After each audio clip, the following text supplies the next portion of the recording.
الرحیم رب اشرح لی صدری ویسر لی امری واحلل عقدۃ من لسانی یفقہوا قولی.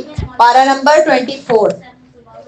ہم پارہ نمبر 24 سٹارٹ کریں گے اور اس میں آج ایک سٹوری بھی ہے بڑی مزیدار, وہ بھی ہم سنیں گے. ٹھیک ہے, تو ابھی آپ کو میم پڑھا تھی سورہ زمر, اسی کو ہم آگے لے کے چلتے ہیں. سورہ زمر کو, سورہ زمر میں اللہ تعالیٰ نے پھر آیت نمبر 53-54 میں یہ کہا کہ اللہ تعالیٰ بہت رحم کرنے والا اور معاف کرنے والا ہے. اور یہ تو وہ بات ہے جو ہم کتنی مرتبہ ہم پڑھ چکے ہیں, ہم سمجھ چکے ہیں اس کو.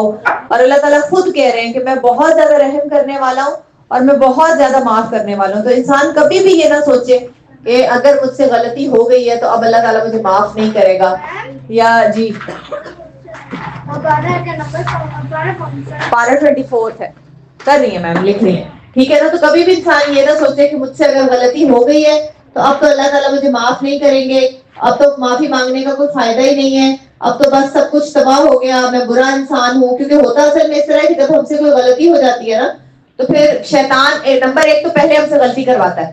جب ہم غلط کام کر لیتے ہیں پھر ہمارے دل میں یہ ڈالتا ہے کہ تم تو بہت ہی برے انسان ہو, تم نے یہ کیا کیا, تم کتنے برے ہو, تم نے ایسے کر دیا, اب تو تمہیں اللہ تعالیٰ کبھی معاف نہیں کریں گے.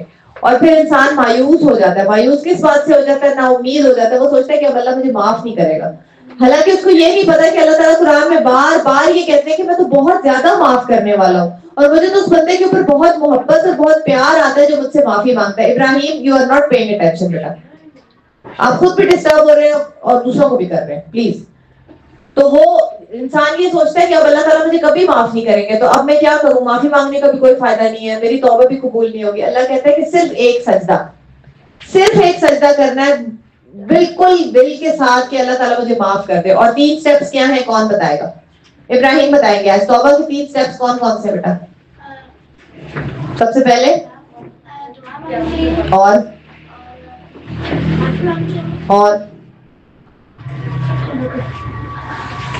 سنے نا, سنے تو پھر انسان کے دماغ میں بات رہتی ہے. ہادی آپ بتائیں دعا کے 3 سٹیپس. چپ. دعا کریں, اس کے بعد پکے دل سے یہی ارادہ ہے کہ آئندہ کے بعد کبھی بھی ہم لوگ یہ کام دوبارہ نہیں کریں گے.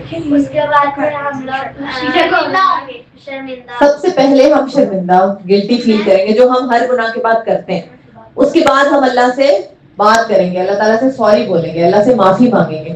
اور تیسرا یہ کہ ہم وعدہ کریں گے کہ آئندہ کبھی یہ کام نہیں کریں گے, اور پھر اس وعدے پر پورے طریقے سے جم بھی جائے گی. یہ ہے توبہ کے 3 سٹیپس.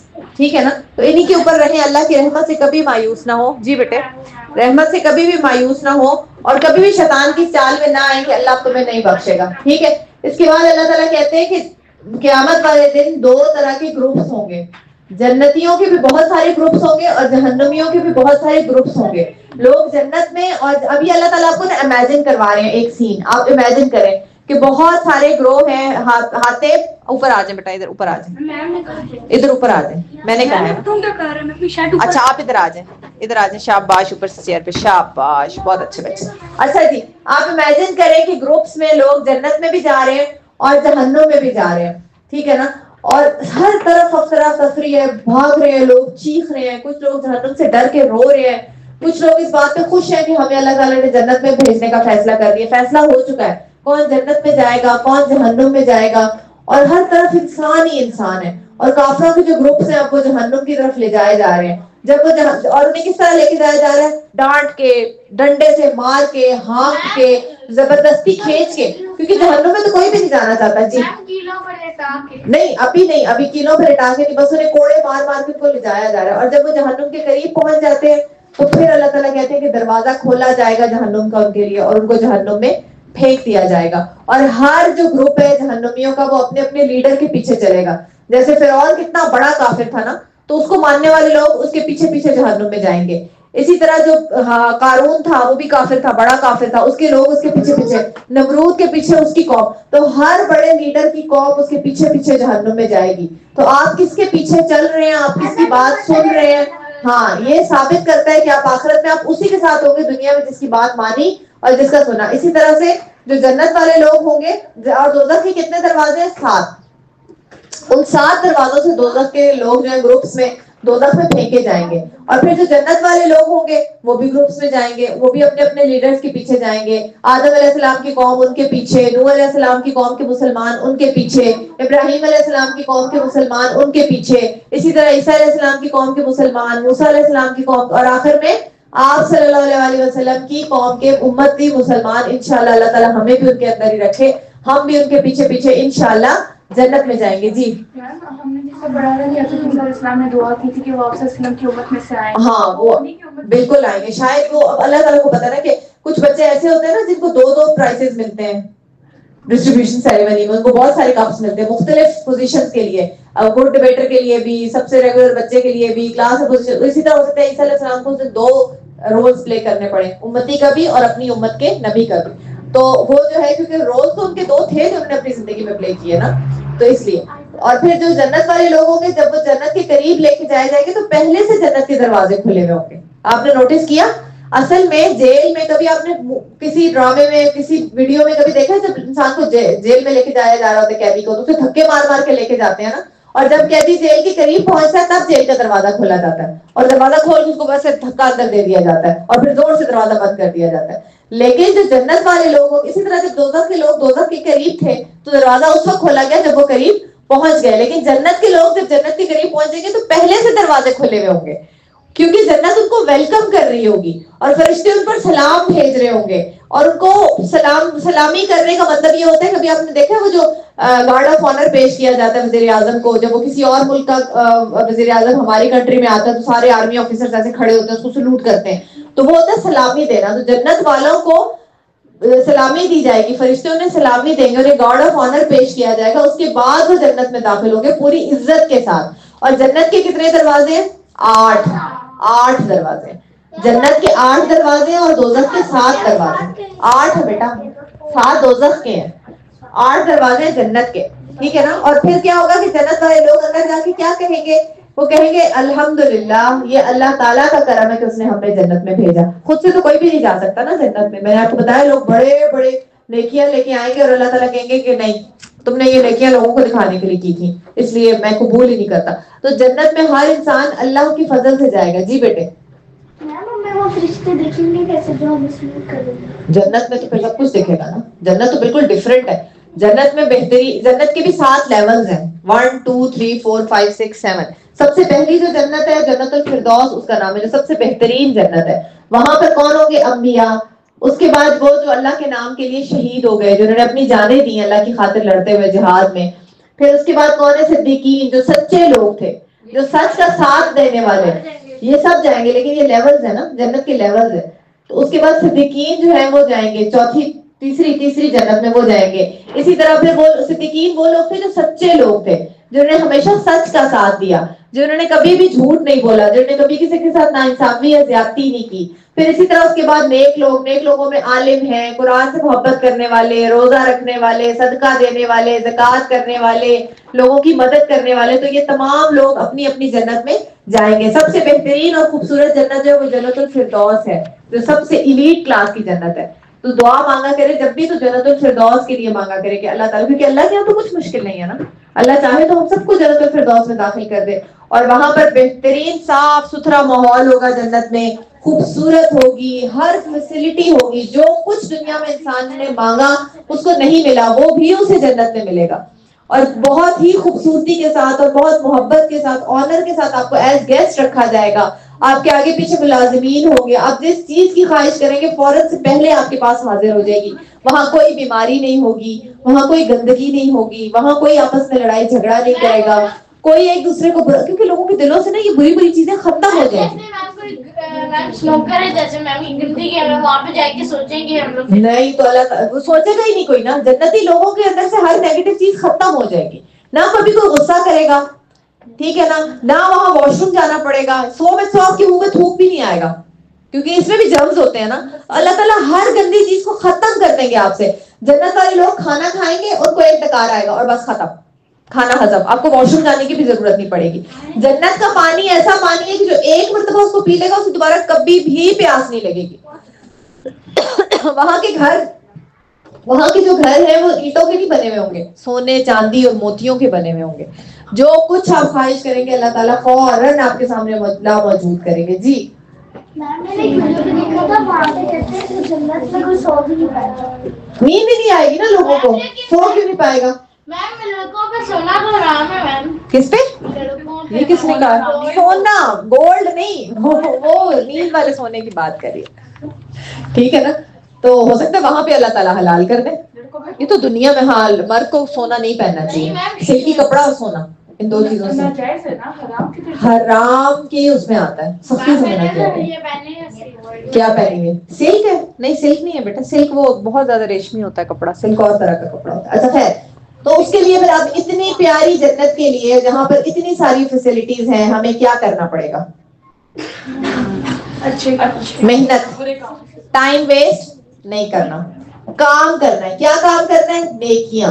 کیا کرنا ہے؟ جو اللہ نے کہا. اب تو ہمیں پتہ چل گیا نا کہ اللہ نے کیا کیا کرنے کو کہا ہے اور کس کس بات سے منع کیا ہے. اللہ نے کتنا زیادہ زور دیا ہر چیز کے اوپر, جو بھی اچھے کام ہیں, سچ بولنا, جھوٹ نہیں بولنا, ماں باپ کی بات ماننا, بڑوں کی خدمت کرنا, چھوٹوں سے پیار سے پیش آنا, اساتذہ کی عزت کرنا, علم حاصل کرنا, قرآن کا علم محبت کے ساتھ حاصل کرنا, زیادتی اور ظلم کسی کے ساتھ نہیں کرنا, ٹھیک ہے نا, اور صفائی کا خیال رکھنا, نماز کو قائم کرنا, پڑھنا نہیں صرف قائم کرنا, سچ بات بولنا, یہ تمام وہ کام ہے جو ہمیں جنت میں لے کر جائیں گے. تو اللہ تعالیٰ یہ وہ گفٹ جو ہوں گے نا, اتنے گفٹس ہوں گے جنت میں ہمارے لیے کہ وہ تو ختم ہی نہیں ہوں گے, اینڈ لیس گفٹس. روز آپ کے پاس گفٹس کا ایک پورا پہاڑ آئے گا, آپ اسے کھولیں گے اور ہر گفٹ کے کھولنے پہ آپ زیادہ سے زیادہ خوش ہوتے جائیں گے. خود انسان روز آنا پچھلے سے زیادہ خوبصورت ہوتا چلا جائے گا. جنت میں ہر انسان خوبصورت ہوگا. اگر کسی کا, ہم دیکھتے ہیں نا اکثر لوگوں کی باڈی میں کوئی نہ کوئی پرابلم رہتا ہے نا دنیا میں, کسی کی ٹانگ میں کچھ پرابلم ہے تھوڑا بہت, کسی کے بازو میں, کسی کی آنکھ میں, تو وہاں وہ تمام چیزیں فکس ہو جائیں گی. ہر انسان پرفیکٹ ہو جائے گا, بالکل فرسٹ کلاس صحت مند, اور وہاں کبھی کوئی بیمار نہیں ہوگا. ٹھیک ہے. اس کے بعد ہماری سورہ غافر آتی ہے. سورہ غافر کو کے دو نام ہیں. ابراہیم, میں آپ کو مسلسل دیکھ رہی ہوں آپ دونوں کو, اور آپ دونوں مسلسل ڈسٹربنس کر رہے ہیں. آپ ادھر آ جائیں, ادھر آ جائیں, اٹھ کے ادھر آ جائیں. سورہ غافر اور سورہ مومن, اس کے دو نام ہیں. غافر کا مطلب ہوتا ہے معاف کرنے والا, اور مومن کا مطلب ہے وہ جو اللہ پر ایمان لاتا ہے. تو اس کے اندر اللہ تعالیٰ کی ایک مومن بندے کا ذکر ہے. سب سے پہلے اللہ تعالیٰ کہتے ہیں کہ اللہ بخشنے والا بھی ہے اور عذاب دینے والا بھی ہے. مور اور لیس وہی بات ہے جو ابھی ہم نے پیچھے بھی پڑھی, کہ جتنے بھی زیادہ گناہ کر لیں, بس ایک مرتبہ کی توبہ سچے دل سے اور اللہ معاف کر دیتا ہے. بس کبھی بھی یہ نہ سوچنا کہ اللہ ہمیں معاف نہیں کرے گا. جو انسان یہ سوچتا ہے کہ اب اللہ, اب تو میں نے بڑے گناہ کر لیے, اللہ مجھے معاف نہیں کرے گا, اللہ کو یہ بات پسند نہیں ہے. اللہ کہتا ہے مجھ سے مانگو. وہ خوش ہوتا ہے انسان کو دے. اچھا, تو اللہ اس بات پر خوش ہوتا ہے کہ میرا بندہ مجھ سے مانگے, اور غلطی ایک مرتبہ کر لے تو توبہ کرے تو پھر دوبارہ اس کو نہ کرے. ایک ہی غلطی کو بار بار کرنا چھوٹے گناہ کو کیا بنا دیتا ہے؟ بڑا گناہ بنا دیتا ہے. تو ہمیں اس سے بچنا ہے, اور ہمیشہ اللہ سے یہ دعا کرنی ہے کہ اے اللہ ہمیں بخشنا, ہم پر غصہ نہ کرنا, اے اللہ ہمیں بخشنا. تو جو انسان اپنے آپ کو بہت کمزور سمجھتا ہے, جو یہ مانتا ہے کہ اللہ تعالیٰ مجھ سے غلطی ہو گئی تھی. آپ وہاں کیوں آئے ہیں؟ میں نے آپ سے کہا آپ اٹھ کے ادھر آئیں. خود کیوں موو کر رہے ہیں آپ کلاس میں؟ کسی وجہ سے آپ کو الگ بٹھایا تھا, بس چھوڑ دو. اچھا, اس کے بعد پھر اللہ تعالیٰ ہمیں ایک مرد مومن کا, ایک ایمان والے انسان کا واقعہ سناتے ہیں. موسیٰ علیہ السلام کے بارے میں تو ہمیں پتہ ہی ہے کہ اللہ تعالیٰ نے موسیٰ علیہ السلام کو کس کے پاس بھیجا تھا؟ کون سا بادشاہ تھا؟ اور کیا کہا تھا جا کے, کیا کہو فرعون کو؟ ہاں, اسے اللہ کے دین کی دعوت دو. تو اسی طرح سے جو فرعون تھا اسے بڑا غصہ تھا موسیٰ علیہ السلام پہ. کوئی طریقہ ایسا نہیں تھا جس سے وہ موسیٰ علیہ السلام کو ہرا سکے, اور وہ نا دربار لگا کے بیٹھا ہوا تھا. ایسے پوری پارلیمنٹ لگی ہوئی تھی, اور اس کے سارے وزیر دائیں بھی بیٹھے ہوئے ہیں, بائیں بھی بیٹھے ہیں, درمیان میں جو ہے نا وہ بیٹھا ہوا ہے فرعون بڑا اکڑ کے, اور وہ لوگ پلاننگ کر رہے ہیں آپس میں اس بات کی کہ کیسے موسیٰ علیہ السلام کو قتل کر دیا جائے, تاکہ موسیٰ علیہ السلام رستے سے ہی ہٹ جائیں اور ہمارا سارا کام جو ہے وہ آسان ہو جائے. تو اب موسیٰ فرعون کے ہی وزیروں کے اندر ایک ایسا آدمی تھا جو اللہ پر ایمان لے آیا تھا. وزیروں میں سے بڑے بڑے جو فرعون کے سارے بڑے بڑے وزیر تھے, ان میں سے ایک آدمی تھا جو ایمان لے آیا. وہ مسلمان ہو گیا تھا, لیکن اس نے ابھی یہ بات چھپا کے رکھی ہوئی تھی, کیونکہ اس کو اپنی جان کا خطرہ تھا کہ اگر فرعون کو یہ پتا چلا کہ میں اللہ پر ایمان لے آیا ہوں تو مجھے قتل کروا دے گا. تو ابھی تک تو اس نے یہ بات چھپا کے رکھی تھی. لیکن جب اس نے یہ دیکھا کہ فرعون ایک تو خود کو خدا بھی کہتا ہے, ٹھیک ہے نا, اور پھر جو ہے وہ فرعون کی موسیٰ علیہ السلام کی بات بھی نہیں مانتا اور بہت زیادہ تکبر بھی کرتا ہے. اور موسیٰ علیہ السلام فرعون کے پاس ایک اور ان کا وزیر تھا حامان, بہت بڑا وزیر تھا جس کی فرعون بہت بات مانتا تھا, اس کے پاس, اور قارون جس کی کہانی ہم نے سنی تھی, قارون کے پاس, ان تینوں کے پاس موسیٰ علیہ السلام گئے جس کے پاس بڑی دولت تھی, اور سب کو کہا کہ اللہ پر ایمان لے آؤ, اور کوئی بھی نہیں لایا. تو یہ سارے اس وقت کے بڑے بڑے لوگ تھے, ٹھیک ہے نا, اور قارون بھی فرعون کا ساتھی تھا. تو اللہ تعالیٰ کی دعوت سب کو دی لیکن کوئی نہیں مانا. تو پھر جو ہے ایک دن موسیٰ علیہ السلام جب دربار سے گئے تو فرعون نے کہا کہ ایسے کرو اپنے نا حامان کو کہ ایسے کرو ایک اونچی سی بلڈنگ بناؤ, میں اس بلڈنگ پہ چڑھوں گا اور میں ذرا دیکھوں تو صحیح کہ موسیٰ کا جو خدا ہے وہ کیسا ہے. اور اس کا تو ڈم تھا کہ اس کا یہ خیال تھا کہ اگر میں اونچی سی بلڈنگ میں کھڑا ہوں گا نا تو میں موسیٰ کے خدا کو دیکھ سکوں گا. وہ اس بات کا مذاق اڑا رہا تھا, اس کو بھی پتا تھا کہ میں اس طرح سے خدا کو نہیں دیکھ سکتا, لیکن وہ مذاق اڑا رہا تھا. تو جو مرد مومن تھا, جو وہ مسلمان وزیر تھا, اس سے برداشت نہیں ہوا, وہ کھڑا ہو گیا اور اس نے پھر وہاں پر ایک تقریر کی, ایک بات کی, اور وہ بات اللہ تعالیٰ کو اتنی پسند آئی کہ وہ ہزاروں سال پہلے وہ بندہ کون تھا ہم نہیں جانتے, اس کا نام کیا تھا اللہ تعالیٰ نے ہمیں نہیں بتایا, لیکن اس کی باتیں اللہ تعالیٰ نے قرآن میں جو ہے نا وہ لکھ دی کہ آخر وقت تک, قیامت تک لوگ یہ پڑھیں کہ میرے اس پیارے بندے نے کیا باتیں کی تھی. اس نے کہا کہ کیوں مارے ہم فرعون کو, ٹھیک ہے نا, موسیٰ کو, ہم موسیٰ علیہ السلام کو کیوں مارے, آپ ایسے کریں انہیں اپنے حال پہ چھوڑ دیں. کیونکہ میں آپ کو ایک بات بتا دوں کہ موسیٰ علیہ السلام اللہ کی طرف سے آئے ہیں, اور جب اللہ کی دعوت دینے والا کوئی رسول آتا ہے اور لوگ اس کی بات نہیں مانتے اور اسے قتل کر دیتے تو پھر اللہ کا عذاب آتا ہے. اور ان لوگوں کو اپنی پہلی قوموں کے بارے میں پتا تھا جن پر عذاب آیا تھا, عاد کا, سمود کا, نوح علیہ السلام کی قوم کا, ان سب کو وہ جانتے تھے, ان کی کہانیاں انہوں نے سن رکھی تھی. تو اس نے دوبارہ سے ان کے دلوں کو نرم کرنے کے لیے ان کو کہا کہ دیکھو کہ کیسے اللہ نے تمام قوموں کو تباہ کیا, تو یہ نہ ہو کہ ہم موسیٰ کے ساتھ زیادتی کریں اور اللہ تعالیٰ جو ہے نا وہ ہم پر بھی ایسے ہی عذاب نازل کرے. دیکھو اگر موسیٰ جھوٹا ہوتا تو اللہ اسے معجزے تو نہ دیتے نا. کیا کیا معجزے تھے موسیٰ علیہ السلام کے پاس؟ کون کون سے؟ ارے بس غلام سے بتائے گا کیا کون کون سے معجزے تھے موسیٰ علیہ السلام کے پاس؟ کوئی ایک تو یاد ہوگا, چھوٹا موٹا. ایک منٹ, ہاشم بتائے گا. ہاشم, موسیٰ علیہ السلام کے پاس کون کون سے معجزے تھے؟ ہاں, ایک سٹک تھی جو کیا بن جاتی تھی, سانپ بن جاتی, اور دوسرا کیا تھا؟ ہاں, تو گھبرا کیوں رہے تھے, پھر بتایا کرو. ہاتھ بغل میں دبا کے نکالتے تھے تو وہ چمک رہا ہوتا تھا. بالکل. تو اس نے کہا کہ, اور پھر ان کے لیے اللہ تعالیٰ نے سمندر کو بھی پھاڑا تھا, ہے نا. تو اس نے کہا کہ اگر موسیٰ علیہ السلام جھوٹے ہوتے تو اللہ انہیں معجزے نہ دیتے, اور اگر وہ جھوٹا ہے تو اللہ تعالیٰ خود اس کو دیکھ لے گا. ہمیں کیا ضرورت ہے کہ ہم جو ہے نا موسیٰ کو قتل کریں, بس اللہ پر چھوڑ دو, اللہ خود دیکھ لے گا کہ وہ سچا ہے یا جھوٹا ہے. تو وہاں پر جو ہے نا وہ, اب مزے کی بات یہ سنیں کہ ایک آدمی جس کے پاس اتنی پاور ہے فرعون کی گورنمنٹ کے اندر, وہ اس نے اتنی ہمت کی ہے کہ وہ کھڑا ہوا, اس نے یہ ساری بات وہاں پہ کی اور لوگوں نے اس کی بات سنی, ٹھیک ہے نا. پھر اس نے لوگوں کو عذاب سے ڈرایا, پھر لوگوں نے اللہ سے ڈرایا کہ اللہ کی بات مانو. اپنے آپ کو, فرعون کو کہا کہ تم اپنے آپ کو خدا نہ سمجھو, تم ایک انسان ہو, اللہ کی طاقت بہت زیادہ ہے. اللہ وہ ہے جس نے ہمیں پیدا کیا, جس نے سورج چاند بنائے, ٹھیک ہے نا, اور جس نے ہمارے لیے, آج تو تمہارے پاس حکومت ہے, آج تمہارے پاس بادشاہی ہے, اور یہ بادشاہی اور یہ حکومت تمہیں کس نے دی ہے؟ اللہ نے دی ہے. تو یہ بات سمجھو اور تکبر نہ کرو اور موسیٰ کے پیچھے نہ پڑو. اور اس نے ساری یہ بات جو ہے نا وہ وہاں پر گئی. اب امیجن کریں کہ اتنے بڑے دربار کے اندر کھڑے ہو کر ایسی بات کرنا کہ جس کے بعد آپ کو یہ پتا ہے کہ فرعون تو مجھے اب نہیں چھوڑے گا. دل میں تو انسان یہ سمجھ جاتا ہے نا, اب تو فرعون نہیں چھوڑے گا, وہ موسیٰ علیہ السلام کو تو بعد میں قتل کرے گا, پہلے مجھے قتل کرے گا. یہی ہے نا. ان کو پتا تھا کہ شاید وہ زندہ نہ بچے. اس کا نام ہم کیا رکھیں, اس کا نام ہم رکھ دیتے ہیں مومن آدمی. تو مومن آدمی کو پتا تھا کہ میں شاید زندہ نہ بچوں, لیکن وہ ڈرے نہیں نا, کیونکہ اس کو پتا تھا کہ اللہ تعالیٰ فرعون سے بھی بڑا ہے. اگر اللہ نے مجھے بچانا ہوا تو فرعون میرا کچھ نہیں بگاڑ سکتا. اور ایسا ہی ہوا, ساری قوم دشمن ہو گئی, فرعون نے اس کو قید کروا دیا مومن بندے کو, اور اسی وقت پتا چلا کہ موسیٰ علیہ السلام جا رہے ہیں تو وہ پیچھے چلا گیا موسیٰ علیہ السلام کے فرعون اور اس کی ساری قوم. اور موسیٰ علیہ السلام کو تو اللہ نے دریا سے گزار دیا, اور کیا ہوا فرعون کا؟ ڈوب کے مر گیا, ٹھیک ہے نا, پانی میں ڈوب گیا. اور مرد مومن کو بھی اللہ نے بچا لیا اور موسیٰ علیہ السلام کو بھی اللہ نے بچا لیا. اور ساری بات فرعون کے سامنے کرنے کے بعد آخر میں مرد مومن نے پتہ کیا کہا؟ اس نے کہا میرا تو اللہ پہ بھروسہ ہے بھائی, اب میں اللہ کے حوالے ہوں, کیونکہ ان کو یہ پتا. اور پھر اس کے بعد وہ بالکل سیٹسفائی, ڈرا نہیں ہوں بندہ, بالکل پرسکون ہو گیا, کیونکہ اس کو پتا ہے کہ میں جس اللہ پر بھروسہ کر رہا ہوں وہ اللہ اتنا بڑا ہے کہ وہ چاہے تو مجھے بچا لے. اور اگر میری قسمت میں موت لکھی ہے تو میں تو کچھ بھی نہیں کر سکتا نا. تو چاہے کتنی بھی پلاننگ کر لے فرعون, کتنی بھی پلاننگ کر لے اس کے بندے, اگر اللہ نے میری زندگی رکھی ہے تو میں بچ جاؤں گا, کیونکہ اس کو پتا تھا کہ اصل زندگی کون سی ہے, آخرت کی, جنت کی زندگی. یہ دنیا کی زندگی تو کچھ دنوں کی ہے اور یہ ختم ہو جانے والی ہے. تو اس لیے اس نے جو ہے نا وہ اللہ پر بھروسہ کیا اور وہ بالکل بھی نہیں ڈرا. اب اس سے ہم نے کیا سیکھا؟ سب سے پہلے تو ہم نے یہ سیکھا ہمیں اللہ تعالیٰ کی بات مان لینی. اور سچے لوگوں کو اللہ تعالیٰ بہادر بناتا ہے. سچا بندہ بہادر ہوتا ہے, اور ہمارے اندر اتنی بہادری ہونی چاہیے کہ ہم ہمت کر کے سچی بات کہہ دیں, بدتمیزی کے ساتھ نہیں, لیکن ہم سچی بات ہم کہہ دیں. جب ہم سچی بات کرتے ہیں تو پھر ہم پرواہ نہیں کرتے کہ لوگ ہمارے ساتھ کیا کریں گے, اور جب ہم پرواہ نہیں کرتے تو اللہ تعالیٰ ہمیں لوگوں سے بچا لیتے ہیں. جی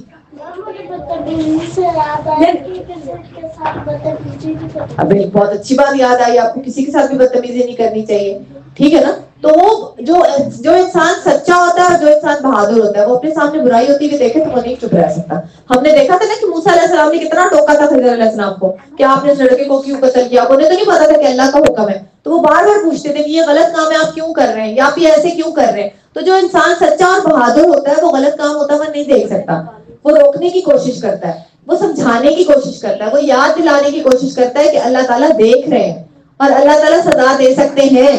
یاد رکھو, اب آپ کا کوئی فرینڈ اگر کل کو کوئی غلط کام کرے گا, کوئی چیٹنگ کرے گا, چوری کرے گا, کوئی کسی کو برا بھلا کہے گا, کسی کا مذاق اڑائے گا, تو آپ لوگ کیا کریں گے؟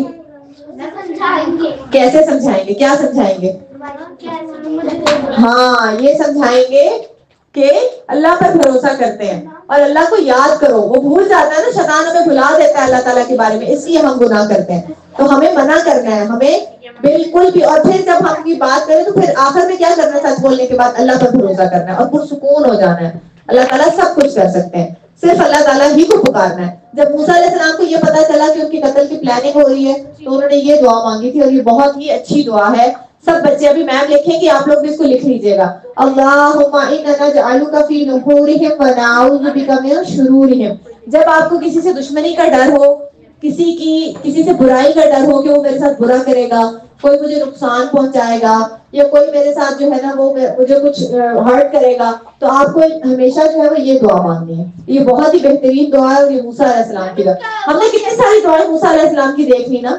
ہاں جی, اس کا ترجمہ ہے کہ اے اللہ میں تجھ سے اپنے دشمن کے شر سے جو ہے نا وہ بچنے کے لیے دعا مانگتا ہوں, ٹھیک ہے, اور تیری پناہ میں آتا ہوں کہ تو مجھے میرے دشمن کے شر سے, اس کی برائی سے بچا لے کہ وہ میرے ساتھ کچھ بھی برا کرے. تو ہم بیسیکلی اللہ کی ہیلپ مانگ رہے ہیں کہ میرا دشمن مجھے کوئی نقصان نہ پہنچا سکے.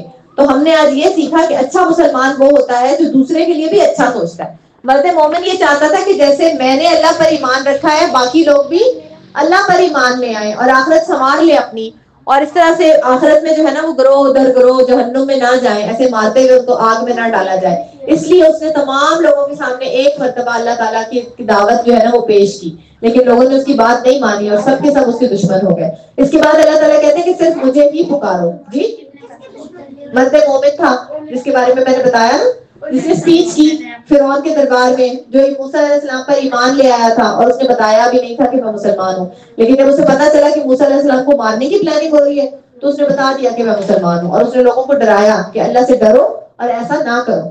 ٹھیک ہے, تو سچائی انسان کو بہادر بناتی ہے اور مشکل وقت میں دوسروں کا ساتھ دینا, جیسے مرد مومن نے موسیٰ علیہ السلام کا ساتھ نہیں چھوڑا. جب کوئی فرینڈ مشکل میں ہو تو اس کا ساتھ دینا ہے, اسے اکیلا چھوڑ کے بھاگ نہیں جانا. جی میم جب انہوں نے میم تو کہا کہ اللہ پر میم ایمان لایا تو میم کوئی بندہ لایا؟ کچھ بھی نہیں, کوئی کسی نے ان کی بات نہیں مانی, ساری قوم ان کی دشمن ہو گئی اور انہیں گرفتار کر لیا گیا, لیکن پھر فرعون ہی مارا گیا تو حکومت ہی ختم ہو گئی. تو اللہ نے ان کے حق میں بہتری کر دی اور وہ بچ گئے. تو ہاں, اور پھر آخر میں انہوں نے کیا کہا تھا, افوضtu امری الی اللہ. سارے بات کرنے کے بعد انہوں نے کہا اب میں اپنے آپ کو اللہ کے حوالے کرتا ہوں, میری حفاظت کون کرے گا؟ اللہ. اور اللہ نے حفاظت کی ان کی, فرعون نے کچھ بھی نہیں کہہ سکا, ہے نا, مر ہی گیا وہ پہلے, اس سے پہلے کہ وہ انہیں کوئی نقصان پہنچاتا. تو سچا آدمی جو ہے نا وہ اللہ پر بھروسہ کرتا ہے اور کسی سے نہیں ڈرتا. تو پھر اللہ تعالیٰ اس کی, اللہ کی نظر ایسے ہی آ رہا ہوتا ہے. اب مرد مومن کو یہی نظر آ رہا تھا کہ بس اب یہ فرعون آرڈر دے گا اور ابھی میری گردن اتار دی جائے گی, اب بھی بس مجھے مار دیا جائے گا. لیکن وہ اللہ سے زیادہ ڈرتے تھے نا, فرعون سے کم ڈرتے تھے. تو انہوں نے اللہ پر بھروسہ کیا, انہیں پتا تھا کہ اللہ چاہے تو کچھ بھی کر سکتا ہے, اور وہی ہوا. اللہ نے ان کو بچا لیا, اللہ نے ان کی جان بخشوا دی. ٹھیک ہے. اس کے بعد اللہ کہتے ہیں کہ صرف مجھے ہی پکارو, مجھ سے مانگو. اللہ کہتا ہے مجھ سے مانگو. کون کہہ رہا ہے یہ کہ مجھ سے مانگو؟ جو سب کچھ دے سکتا ہے وہ آپ سے کہہ رہا ہے کہ مجھ سے مانگو, میں دوں گا. اور وہ خوش ہوتا ہے جب انسان اس سے مانگتا ہے. تو پتہ ہے جو دعا نہیں مانگتا اللہ تعالیٰ اس سے ناراض ہو جاتے ہیں. یہ بات آپ کو پتہ ہے؟ آپ صلی اللہ علیہ وسلم نے فرمایا تھا کہ جو دعا نہیں مانگتا وہ غرور کرتا ہے. شاید اس کو یہ لگتا ہے کہ مجھے کسی چیز کی ضرورت ہی نہیں ہے. ایسا ہو سکتا ہے کہ انسان کو کسی چیز کی ضرورت نہ ہو, انسان کو اللہ سے کچھ چاہیے نہ ہو؟ ایسا نہیں ہو سکتا. جو یہ سوچتا ہے اس کا مطلب ہے کہ وہ غلط ہے, وہ غرور کر رہا ہے. تو اللہ کو مانگنے والے لوگ بہت پسند ہیں. اللہ مانگنے سے بہت خوش ہوتا ہے. کوئی مجھے بتائے گا کون کون سے ایسے موقع ہیں جس وقت دعا ضرور قبول ہوتی ہے؟ ایک منٹ, ایک ایک کر کے. ہاں جی, بیٹھے بتاؤ. ہاں, سجدے کی حالت میں, جب بارش ہو رہی ہو, جب بارش ہو رہی ہو, فجر کے ٹائم, نماز کے بعد, ہاں جی, گڈ, سفر میں, ہاں جی, افطار کے ٹائم. جی ہاں دیا, بیماری میں, بیماری کے وقت بھی مریض کوئی بھی گھر میں بیمار ہو تو کہا کہ دعا کرے کھانے سے پہلے. جی, مصیبت کے وقت, بالکل. خوشی میں بھی اللہ دعا قبول کرتا ہے. اتنے سارے تہجد میں سب سے جو اللہ تعالیٰ کو دعا پسند ہے نا وہ تہجد کی دعا ہے. تہجد کا ٹائم کون سا ہوتا ہے؟ فجر کی اذان سے پہلے, جو آج کل سحری کا وقت ہے. تو اگر آپ لوگ کبھی اٹھتے ہیں نا تو اس وقت, اور روزہ رکھے نہ رکھیں, سحری کرے نہ کرے, دعا ضرور مانگا کریں. اس وقت دعا ضرور قبول ہوتی ہے. اللہ تعالیٰ اس وقت کی دعا کو کبھی بھی رد نہیں کرتے. پھر اتنا اچھا موقع ہے آج کل تو اللہ تعالیٰ نے سیل لگائی ہے. روزہ رکھتے وقت دعا مانگے سحری میں تو قبول ہوتی ہے, روزہ کھولتے وقت دعا مانگے تو قبول ہوتی ہے, فرض نماز کے بعد دعا مانگے تو قبول ہوتی ہے, کوئی بیمار ہو اسے کہیں پھر وہ دعا مانگے وہ قبول ہوتی ہے. تو اتنے سارے موقع اللہ نے دے دیے. اللہ کہتے ہیں مانگو. اچھا, دعائیں, کچھ دعائیں ایسی ہوتی ہیں جو ہماری فوراً قبول ہو جاتی ہیں نا, اللہ مان. کچھ دعائیں ایسی ہوتی ہیں جو نہیں قبول ہوتی, تو ہم پھر بڑے پریشان ہو جاتے ہیں کہ ہماری دعا قبول نہیں ہو رہی. لیکن وہ کچھ ٹائم کے بعد قبول ہو جاتی ہے. اور کچھ ایسی ہوتی ہیں جو بالکل ہی قبول نہیں ہوتی, تو پھر ان کا کیا ہوتا ہے؟ ہاں, وہ جنت میں ہمارے لیے تحفہ بن جاتی ہیں, کیونکہ اللہ کو پتا تھا کہ جو چیز ہم مانگ رہے تھے وہ ہمارے لیے اچھی نہیں ہے, اس نے ہمیں نہیں دی. میم جیسے کہ ایک بچہ ہے میم, وہ سائیکل بار بار مانگ رہے ہیں اللہ تعالیٰ سے. میم پتا ہے میم ان کو اللہ تعالیٰ اس کو اس لیے نہیں دے رہے, اللہ تعالیٰ کو پتہ ہے. ہاں, اللہ کو پتا ہے کہ وہ جیسے ہی گھر سے سائیکل لے کے نکلے گا اس کا ایکسیڈنٹ ہو جائے گا, تو اللہ تعالیٰ اسے سائیکل نہیں دیتے. لیکن جب وہ جنت میں پہنچے گا تو ہو سکتا ہے اس سائیکل کی جگہ بڑی خوبصورت سی گاڑی اس کے لیے ویٹ کر رہی ہو. اللہ کہے کہ یہ تمہاری اس دعا کے بدلے میں تمہیں رولر رائس دیتا ہوں, جاؤ مرسیڈیز دیتا ہوں, فراری دیتا ہوں, یہ چلاؤ. تو ایسے ہی ہوتا ہے, جو دعائیں ہماری نہیں قبول ہوتی وہ اس میں کوئی وجہ ہوتی ہے. اللہ میں تو نہیں نا پتا, اللہ کو تو سارا فیوچر پتا ہے, اس لیے اللہ تعالیٰ وہ دعا قبول نہیں کرتے, اور اس کے بدلے میں ہمیں آخرت میں گفٹس ملتے ہیں. لیکن دعا ضرور مانگنی چاہیے اور پورے یقین کے ساتھ مانگنی چاہیے. اللہ تعالیٰ دعا کرنے والوں کو بہت پسند کرتے ہیں. آپ نے دیکھا نبی کتنی دعائیں مانگا کرتے تھے, چھوٹی چھوٹی بات کے لیے وہ دعا مانگا کرتے تھے. اور آپ سے صرف کہتے ہیں کہ اگر آپ کو جوتے کا تسمہ بھی چاہیے ہو نا, جوتے کا تسمہ بھی, تو اللہ سے مانگو. تو دعا بہت مانگا کریں, اور ایک دوسرے کو بھی کہا کریں اپنی دعاؤں کے لیے, خاص طور پہ اپنے بابا کو. آپ کو پتہ ہے والد جو اپنے بچوں کے لیے دعا کرتے ہیں وہ ضرور قبول ہوتی ہیں. تو آج سب نے گھر جا کے نا جو آپ کی دعائیں اپنے بابا کو بتانی کہ بابا پلیز میرے لیے دعا کریں. ٹھیک ہے, بابا کو, ماما کو, والدین جو ہے نا ان کی دعائیں قبول ہوتی ہیں. نہیں, ماما بابا کی دعائیں زیادہ, اور ماما بابا میں سے بھی بابا کی دعا زیادہ قبول ہوتی ہے. لیکن اگر کسی کے بابا قریب نہیں ہے یا ہے نہیں ہے تو پھر وہ اپنی ماما کو ہی بولے. اللہ تعالیٰ, پھر اللہ کو پتا ہے کہ ان کے بابا نہیں ہے تو پھر اللہ تعالیٰ ماما کی دعا قبول. تو والدین سے اپنی دعائیں کروایا کریں, بہت جلدی دعائیں قبول ہوتی ہیں. ٹھیک ہے, تو آج کا ہمارا پارا الحمدللہ ختم ہو گیا. ہم نے آج کیا سیکھا کہ اللہ معاف کرنے والا ہے, رحم کرنے والا ہے, اور قیامت کے دن جنت میں لوگ اور جہنم میں گروپس کی صورت میں جائیں گے. اللہ بخشنے والا بھی ہے, عذاب دینے والا بھی ہے. اللہ نے کتنی ساری قوموں کو عذاب دیا ہم نے دیکھا نا, اور کتنے سارے لوگوں کو اللہ تعالیٰ نے وہ بھی دیا, گفٹس بھی دیے, ہم نے وہ بھی دیکھا قرآن میں. ٹھیک ہے, تو اللہ کہتا ہے, اور ہم نے پھر مرد مومن کا واقعہ پڑھا کہ انہوں نے کتنی جرأت کے ساتھ دربار کے اندر بات کی موسیٰ علیہ السلام کے لیے. اور پھر ہم نے یہ دیکھا کہ اللہ دعا مانگنے والوں کو پسند کرتا ہے. اللہ کہتا ہے کہ مجھ سے مانگو, جو نہیں مانگتا اللہ اس سے ناراض ہوتا ہے. تو اللہ سے مانگے, اللہ تعالیٰ آپ کی دعاؤں کو قبول کرے گا انشاءاللہ. سبحانک اللہم و بحمدک, نشہد ان لا الہ الا انت, نستغفرک و نتوب الیک. السلام علیکم و رحمۃ اللہ وبرکاتہ.